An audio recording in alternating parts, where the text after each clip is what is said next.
sommes réunis ce matin à l'Institut national de formation judiciaire Diallo pour une étape importante dans la vie de notre système judiciaire, l'ouverture officielle des sessions de formation inscrites dans le cadre du programme PROSMED.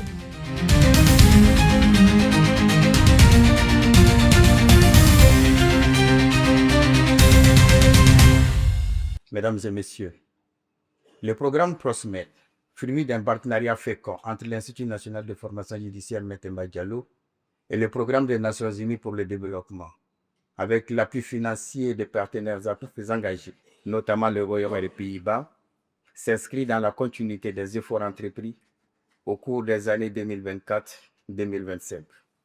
Sa mise en œuvre prévue sur la période de mars à juillet 2026 mobilisera des ressources humaines et techniques significatives au service d'un objectif central, le renforcement durable des compétences des acteurs de notre justice.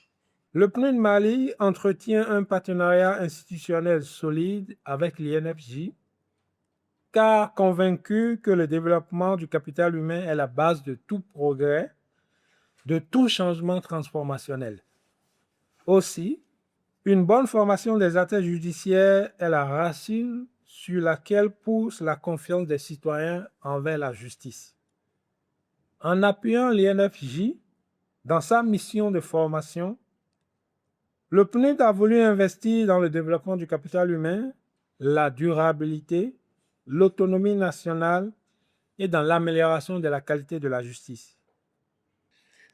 Madame la représentante de l'ambassadeur, distingués invités, mesdames et messieurs, cette rencontre revêt une importance singulière car elle traduit de manière tangible l'engagement résolu du gouvernement de la République du Mali en faveur du renforcement de notre appareil judiciaire, de la modernisation de la justice et de la consolidation de l'état de droit.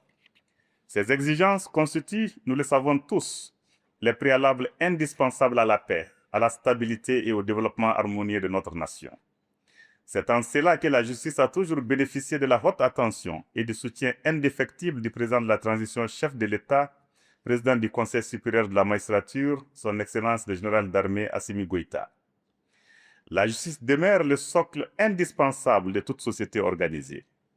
Elle est la garante de l'équité, la protectrice des libertés, les remparts contre les conflits et le ciment de notre cohésion sociale.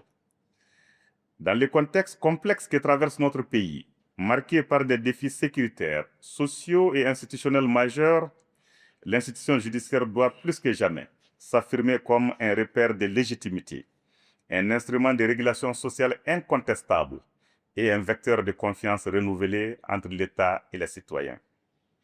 C'est précisément pour répondre à cet impératif que le gouvernement accorde une attention prioritaire au renforcement des capacités des acteurs judiciaires que vous êtes, afin de vous permettre d'exercer vos nobles et exaltantes missions avec l'expertise, la compétence, la rigueur et l'intégrité qu'elles exigent. Les sessions de formation que nous inaugurons aujourd'hui s'inscrivent pleinement dans cette vision stratégique consistant à doter l'ensemble des acteurs concernés de compétences actualisées et en parfaite adéquation avec les exigences d'une justice moderne, efficace et crédible. Mesdames et messieurs, l'adoption en décembre 2024 du nouveau code pénal et du nouveau code de procédure pénale marque une étape décisive dans l'évolution de notre architecture juridique.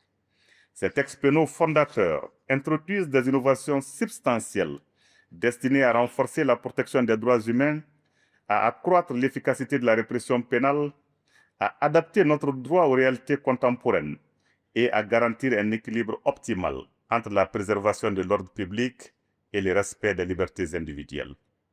Il est par conséquent impératif que vous, acteurs de premier plan, chargés de leur application, en maîtrisiez parfaitement les dispositions, l'esprit et les implications pratiques.